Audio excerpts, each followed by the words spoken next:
ओम। तो देखते हैं कुछ प्रकरण है कि कुछ विद्वान जन एक राजा से मिलने गए क्योंकि वो पूछना चाहते थे ब्रह्म क्या है और सत्य क्या है, आत्मा क्या है।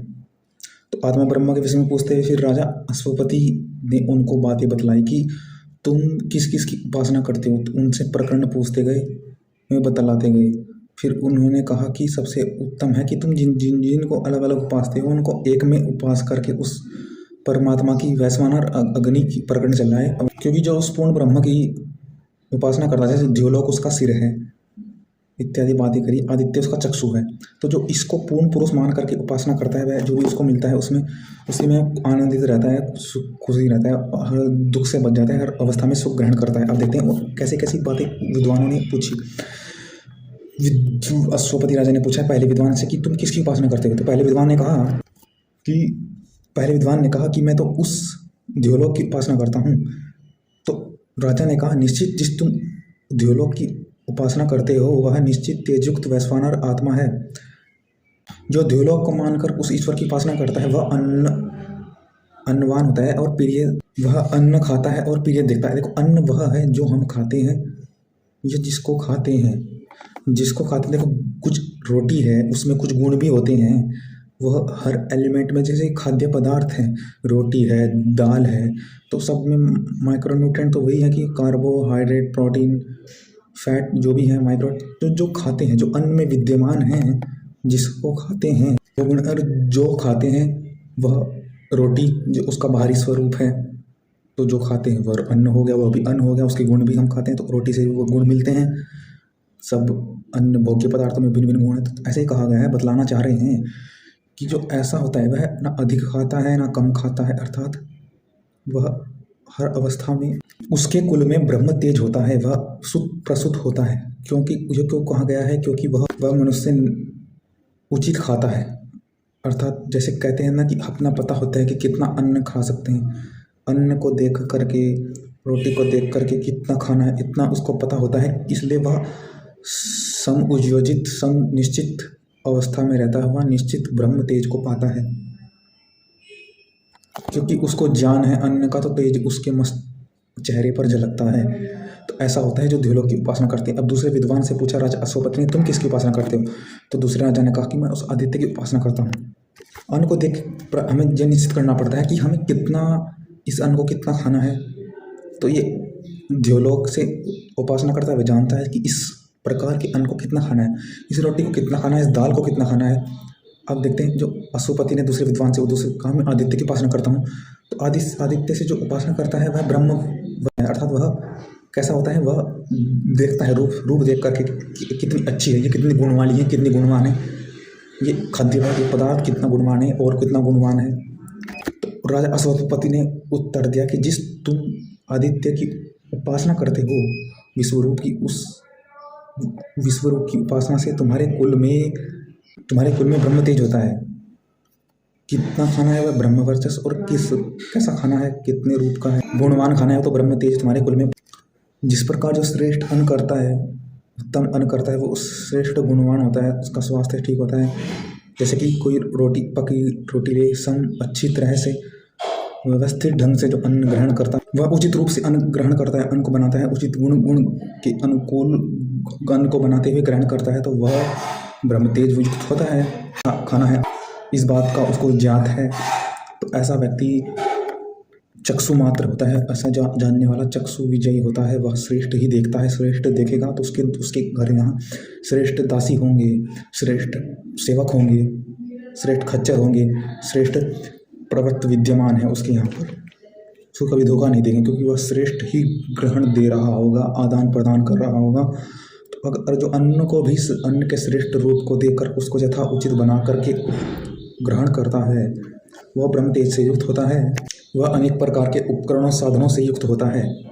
जैसे द्योलोक में कहा था कि न अधिक खाता है न कम खाता है, तो ठीक उसी प्रकार वह न किसी गुण को अति करता है, न कभी किसी गुणवान वस्तु को छोड़ता है, न अगुणवान वस्तु को ग्रहण करता है। तो ग्रहण करने को ग्रहण करता है और त्यागने को अन्न उत्तम ही करता है। तो तो निरंतर वो आगे बढ़ता है। जिस समय के अनुसार व्यक्ति इसके साथ होते हैं वह गुण आगे बढ़ता है। अब ये होगी दूसरी प्रकार की आदित्य की उपासना, जिसने कि अब तीसरे विद्वान से पूछा। उसने कहा कि मैं तो उस वायु की उपासना करता हूँ। तो यह सुनकर प्रसिद्ध राजा बोला कि निश्चय तू विविध प्रकार के गमन और स्वभाव वाला है, तुझे बहुत सारे ज्ञान मिलेंगे। वैश्वानर आत्मा है, तो वायु की उपासना करता है ना, तो तुम्हें अनेक प्रकार की भोग सामग्री आती है, वो मिलेगी तुझको। अनेक रथों की पंक्तियाँ तेरे तुम्हारे पीछे चलती है। जैसे कि अन्न है, अन्न ही का उदाहरण लेते हैं कि अन्न, तो अब अन्न हमने देख लिया गुणवान रूप। अब देखते हैं भिन्न भिन्न अन्न के रूप से हमें ज्ञात होता है कि कैसे खाएं, कि ये वाला अन्न कितना खाना चाहिए, ये कैसे खाना चाहिए। अर्थात उसको आदर दे रहे हैं कि बस इतना खा के तृप्त है, ऐसा इसमें स्वाद मिलता है। स्वाद अनुसार भी खाता है, उससे कम अधिक नहीं करता। स्वाद अनुसार नियमित करके खाता है जो, वह आदर देता है, सेवा करता है, सत्कार करता है, उसको बदले में सत्कार मिलता है, क्योंकि वह सत्कार से सबकी सेवा करेगा। सत्कार से यथावता विभिन्न विभिन्न प्रकार के सामग्री से विद्वानों को भोज्य पदार्थ करेगा। विभिन्न विभिन्न जो सामग्रियां हैं उनको वह देगा सत्कार के रूप में। तो निरंतर सेवा करता हुआ सत्कार करता अपने अनुकूल परिस्थिति लाएगा, वह गुण ग्रहण कर आनंदित होगा। अनुकूल परिस्थिति करेगा जो व्यक्ति भोग सामग्रियों को एकत्र सत्कार करेगा, को जान करके अन्न ग्रहण करेगा।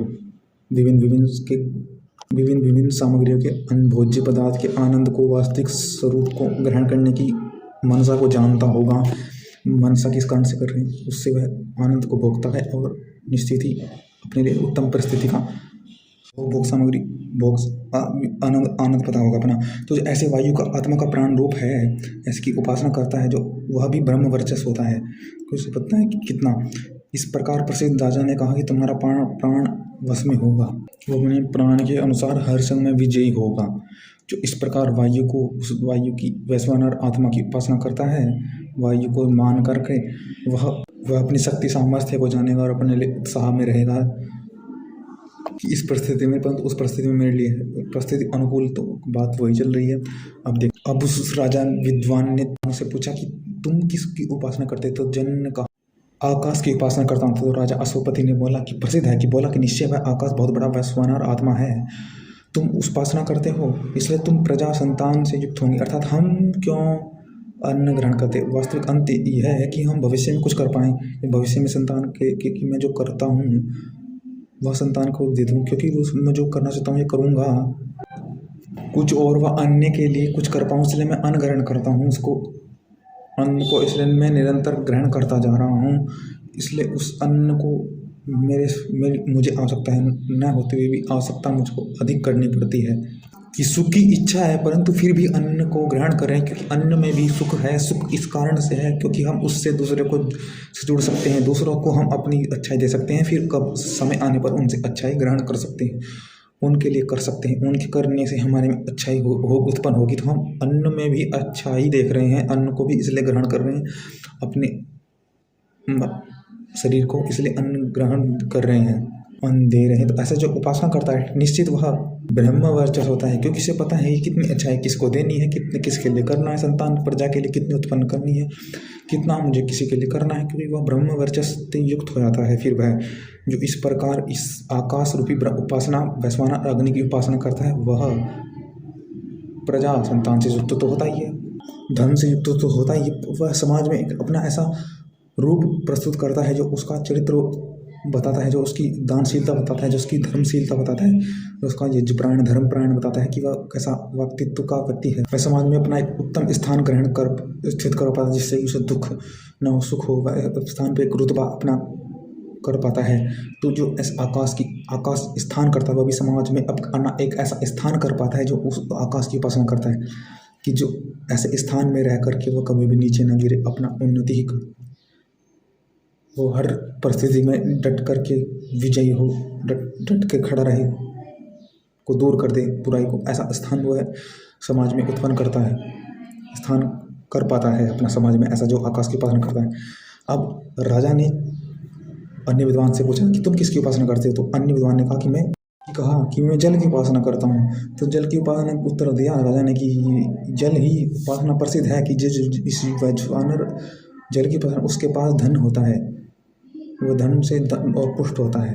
क्योंकि धन क्या है कि धन है हमारे पास एकत्रित है, अब संचय कर चुके हैं हम, धन हुआ इकट्ठा। जो पहली अग्नि थी आकाश की अग्नि, अब उसको संचालन रूप में हम प्रयोग कर सकते हैं। जो ऐसा प्रयोग करेगा वह वह यथा योग्य पहुँचा देगा जहाँ पर उसको पहुँचाना होगा। वह उसकी अपनी उन्नति का मार्ग जानता होगा, अपनी उन्नति का केंद्र जानता होगा, अपनी उन्नति का वह साधन जानता होगा, अपना स्तर जानता होगा। उस स्तर से फिर वह ऊपर उठता रहता है उसको जान करके। तो अब आगे विद्वान से पूछा कि तुम किसकी उपासना करते हो। अगले विद्वान जो कि उद्दालक से पूछा कि तुम किसकी उपासना करते हो। उसने कहा कि मैं पृथ्वी की ही उपासना करता हूँ। तो प्रसिद्ध राजा ने उत्तर दिया कि यह पृथ्वी वैश्वानर आत्मा की प्रतिष्ठा मात्र है। जिस आत्मा की तुम उपासना करते हो, इसलिए संतान और पशुओं से तुम प्रतिष्ठित होते हो, कि तुम्हारे इस लोक और परलोक में भी तुम प्रतिष्ठित होते हो, क्योंकि तुम्हारे पशु हैं तुम्हारे लिए, तुम्हारे एक सुख का केंद्र है तुम्हारे पास एक, जैसे कि ये पृथ्वी वैश्वानर आत्मा के पाँव ही हैं। इस प्रकार उपासना करता है उसके पार नहीं सूखते, अर्थात वह गलत स्थान पर कदम नहीं रखता। वह अगले किसी भी परिस्थिति में हो, वह उसके पास संचय उत्तम रहता है, वह उत्तम परिस्थिति से आगे बढ़ रहा होता है। वह समाज में अपने पुण्य का और अपने सुख का स्तर कर पाता है। जो भी व्यक्ति उसके अनुसार उतनी अच्छाई फैलाता रहेगा संसार में, जितना वो संचित करके आया है, जितनी अच्छाई से आया है, जितनी अच्छाई लेकर के आया है, उतनी अच्छाई को फैलाता रहेगा हर परिस्थिति में। इस प्रकार का उसने पृथ्वी से प्रतिष्ठित हो गया है, क्योंकि पशु उसकी प्रतिष्ठित हो गई। एक बार जो पशु की में प्रतिष्ठित हो जाता है, पशु उसके पास हो जाता है, पशु वाला हो जाता है, वह निरंतर बहुत हो गए, तो फिर वह उस पर कभी दूध की कमी नहीं होती, सदा उस पर पशुधन की कमी नहीं होती। सदा एक बार प्रतिष्ठित हो गए तो सदा वह पशुधन से पूर्ण रहता है, सदा वह सबका पालन कर सकता है, सब पालन करने की सामर्थ्य रखता है, अपनी इच्छाई को देने की इच्छा करता है। एक बार प्रतिष्ठित हो गया वह, तो इस प्रकार सबकी उपासना के प्रकरण आए। तो इस उपासना का अश्वपति नामक राजा ने बातें बताती रहे कि तुम इसकी उपासना करोगे तो तुम ऐसे कहलाओगे, तुम ऐसे वान होगे, तुम्हारे में ऐसा सामर्थ्य आएगा। अश्वपति राजा कह रहे हैं कि तुम इन सब को एक ही उस पुरुष में स्थित मानो कि वह ब्रह्म द्योलोक उसकी मूर्धा है, आदित्य उसके चक्षु हैं, पृथ्वी उसके पांव हैं, आकाश उसका मध्य शरीर है, वायु उसके प्राण हैं और जल ही उसकी वस्ती के मार्ग हैं, जो नीचे के मार्ग होते हैं। तो ऐसे ही पृथ्वी पाँव यज्विधि वत्सल कुशा है, कुशा ही बाल हैं, ग्रहपत्य अग्नि ही हृदय है, इत्यादि बातें हैं। आवनी अग्नि मुख है, दक्षिणाएं अग्नि मन है, और बातें आगे गारहपत्य अग्नि उसका हृदय है, जो गुण जिस हृदय से हम गुण ग्रहण करते हैं। दक्षिणायन अग्नि जिससे हम शीतल मन से अनुभव करते हैं, और आहवनी अग्नि जिस मुख से हम तेज दूसरों के लिए प्रकट कर पाते हैं। ब्रह्म तेज दूसरों को लेकर पाते हुआ मुख है अग्नि का, वह ईश्वर वैश्वानर अग्नि,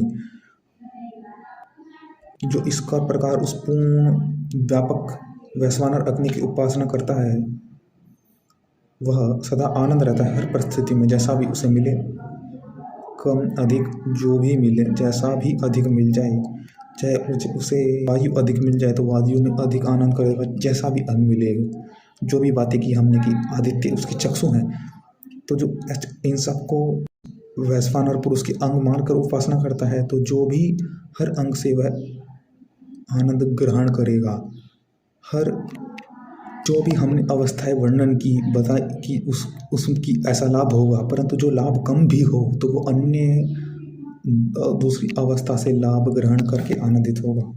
उसके पास हर अवस्थाओं में, जैसे कि वायु की अवस्था, आदित्य की अवस्था, जल की अवस्था, पृथ्वी की अवस्था, द्योलोक की अवस्था, जिसमें संतान से युक्त हो, जिससे भोग सामग्री और संतान आदियों से अन्न से परिपूर्ण होता है। अगर उसमें कम भी हुआ तब भी वह अपने आप को पूर्ण मानेगा। भले उसमें भोग सामग्री कर्म कम हो, परंतु वह अपने साधनों केवल कारण से जी लेगा, अपने साधनों से पूर्ण आनंदित होगा, अपने साधनों से आनंदित होगा, उनको अधिक मानेगा। उस साधन की अवस्था में, उस आनंद में वह आनंद भोगेगा। समस्त प्राणियों का हित करते हुए संपूर्ण आत्माओं में वह अन्न खाता आनंद भोगता है रहेगा। उस ईश्वर की उपासना करो इत्यादि बातें प्रकरण आई है वैश्वानर अग्नि। तो अब देखते हैं तो पहले इसलिए तो कहा गया है कि जो भी उसके अधिकार में होता है उसी से आनंद सदा बहुत अनुभव करता है, बहुत उसी से वह तृप्त होता है जो भी उसमें उसके अधिकार में। जैसे कि कहा गया कि प्राण के तृप्त होने पर आंखें तृप्त होती है, आंखों के तृप्त होने पर आदित्य तृप्त होता है, आदित्य के तृप्त होने पर ध्योलोक तृप्त होता है, ध्योलोक के तृप्त होने पर यत्किंचित जो कुछ ध्योलोक और आदित्य के अधिकार में है वह सब तृप्त होता है। जो भी है कि जो वाणी को मान करके उपासना करता है परंतु वाणी उसकी कम भी हो तो वह ध्योलोक से तृप्त हो जाएगा। जैसे कि कहा गया, सो जो पहले भक्त उसके पास आए वह श्रद्धायुक्त आहुति देता है, ओम प्राणाय स्वाहा, अर्थात प्राण से के तृप्त होने पर आदित्य तृप्त होता है, इत्यादि बातें हैं। अब इसके बाद कहा उसने ओम व्यानाय स्वाहा, व्यानाय के स्वाहा होने पर वह तृप्त होता है। व्यान से कान तृप्त होते हैं, कान के तृप्त होने पर चंद्रमा तृप्त होता है, चंद्रमा के तृप्त होने पर दिशाएं तृप्त होती हैं, दिशाओं के तृप्त होने पर जो कुछ दिशा और चंद्रमा के अधिकार में है वे सब तृप्त होते हैं। उनके तृप्त होने पर उपासक संतान, पशु संतान, अन्नादि तेज ब्रह्म वर्चस्व से तृप्त होता है। तो इससे कहना चाहते हैं भले ही आपके पास एक न हो परंतु अन्य कारण है जिससे कि आप तृप्त हो सकते हैं, उसमें पूर्ण अनुभव करें जिससे कि अन्य चीज़ भी जो कमी है वह भी पूर्ण होती रहे, वह भी मिलती रहे। आप पूर्ण गुण ग्रहण करके ईश्वर के आनंद में आनंदित रहें, ईश्वर के ब्रह्मलोक में जाएं। अब देखते हैं तीसरी आहुति दें श्रद्धा से, ओम अपानाय स्वाहा, इससे अपान तृप्त होता है। अपान के तृप्त होने से पर वाणी तृप्त होती है, वाणी के तृप्त होने पर अग्नि तृप्त होती है, अग्नि के तृप्त होने पर पृथ्वी तृप्त होती है, पृथ्वी के तृप्त होने पर जो कुछ पृथ्वी और अग्नि के अधिकार में है वह सब तृप्त होता है। अपान अर्थात सुख देने वाला ईश्वर, अग्नि से सुख है, पृथ्वी से सुख है, क्योंकि पृथ्वी से हम जो भी संचय करते हैं उसको, जो हमने पहले बातें करती जो कि किसके लिए क्यों ग्रहण करते हैं, संतान इत्यादि के लिए। अब जो हमारे पास है उसका कि संतान को दे पाते, जिसको दे पाते हैं उससे को हम अच्छा ही ग्रहण कर लेते हैं। तो ऐसा होता है अग्नि, अग्नि कुछ जानने की इच्छा, तो जानने की इच्छा देते हैं हम, कुछ किसी के लिए कर भी देते हैं उससे हम कुछ ग्रहण कर देते हैं, कुछ बोलते हैं किसी के लिए क्योंकि उससे हम कुछ ग्रहण करते हैं, कुछ करने की इच्छा होती है, कुछ पाने की इच्छा होती है तो हम कुछ बोलते हैं, अपने अपने भाव व्यक्त करते हैं जिससे कि हमें कुछ मिल पाए। तो अपान वायु की तृप्त होने पर वाणी तृप्त होती है, वाणी की तृप्त होने पर अग्नि तृप्त होती है, अग्नि के पृथ्वी के तृप्त होने पर जो भी कुछ पृथ्वी और अग्नि के अधिकार में सब तृप्त होते आते हैं।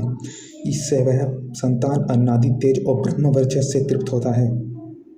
उनके तृप्त होने के बाद उपासक प्रजा से तृप्त होता है। अब देखते आगे, चौथी आहुति है सोमाय समानाय स्वाहा, पांचवी आहुति होती उदानाय स्वाहा। समान अर्थात सब समान रूप से सब नाभि से लेकर पूरे शरीर में व्यापक वायु समान। व्यान तो होती है जो अधिक शक्ति देती है, जो हमें विजय करती है, जिससे कि हम कुछ कह पाते हैं तो हम भी विजय होंगे। क्योंकि तीसरी शक्ति प्राणापान की संयोजक शक्ति, इसकी संधि से उनकी संधि से वह अतिरिक्त शक्ति व्यान की शक्ति होती है, जो हमारी प्राण की वीडियो में देखना कि कैसे संयोजक शक्ति व्यान की है। अब समय देखते हैं समान के तृप्त होने पर मन तृप्त होता है, मन के तृप्त होने पर मेघ तृप्त होते हैं, पर्जन्य के तृप्त होने पर विद्युत तृप्त होती है। मेघ जब मेघ तृप्त होता है विद्युत तृप्त होती है, विद्युत के तृप्त होने पर जो कुछ विद्युत और मेघ के अधिकार में होता है वह सब तृप्त होता है। इनके तृप्त होने के बाद उपासक सम्मान, पशु, अन्नादि तेज और ब्रह्म वर्चस्व से तृप्त होता है। इसके बाद पांचवी आहुति होती है उदानाय स्वाहा। उस ऐसा कहकर उस उदान तृप्त होता है। उदान के तृप्त होने पर त्वचा तृप्त होती है, त्वचा के तृप्त होने पर वायु तृप्त होती है, वायु के तृप्त होने पर आकाश तृप्त होता है, आकाश में तृप्त होने पर कुछ जो कुछ भी है वायु और आकाश के तृप्त अधिकार में सब कुछ तृप्त होता है। अर्थात एक तृप्त जानो उसके तृप्त से अन्य आप गुणों में तृप्त होंगे, अधिकार को आप तृप्त हो, उससे फिर पशु, अन्नादि तेज और ब्रह्म वर्चस्व से तृप्त हो जाते हैं। वो ब्रह्म वर्चस्व से तृप्त होते हैं। अब देते हैं, सो जो इसको जानता हो हवन करता है वह जैसे अंगारों को हटाकर, जो इनको नहीं जानता कि कैसे उदान से तृप्त होते हैं, जैसे त्वचा तृप्त हैं, ओम समानाय स्वाहा, ओम व्यानाय, जो इनके बिना यज्ञ करता है वह मानो कि राख से हवन कर रहा हो, अर्थात अग्नि से तो कर ही रहा हो, राख से कोई अंगारों को हटा के राख में कोई हवन करता है नहीं। तो इसलिए कहा गया कि समान को जानो कि समान होने के क्या तृप्त से क्या तृप्त होती है। इससे आप अग्नि को जानो, वैश्वानर विश्व की अग्नि, समान आय, व्यानाय, प्राणाय, इन सबको जानो, ईश्वर के सुख देने के मार्ग को जानो। जो इस विज्ञान को ऐसा जानता हो हवन करता है उसका समस्त लोगों संपूर्ण प्राणी और सब आत्माओं में हवन किया हुआ होता है, सब में हवन करता है, जैसा भी होता है वह तृप्त होता है, दुखी नहीं होता, आनंदित होता है। वैसे ही सब पाप नष्ट हो जाते हैं उसके, जैसे रुई में डालने से जल जाती है रुई, वैसे ही उपासक के सब पाप नष्ट हो जाते हैं जो इस पद्धति को इस प्रकार जानते हुए अग्निहोत्र करते हैं। जैसे कि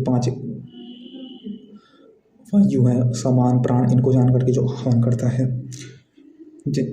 अब आते हैं, अब कह रहे हैं कि जैसे भूखे बच्चे माता को आसपास से घेर लेते हैं, वैसे सब प्राणी अग्निहोत्र को सेवन करते हैं, अपने कल्याण के लिए विभिन्न विभिन्न प्रकार से तृप्त होते रहते हैं, फिर आगे बढ़ते रहते हैं, विभिन्न प्रकार से अन्न को जान जान के ग्रहण करके अच्छाई अपनी देते हैं और लेते हैं, ग्रहण करते हैं।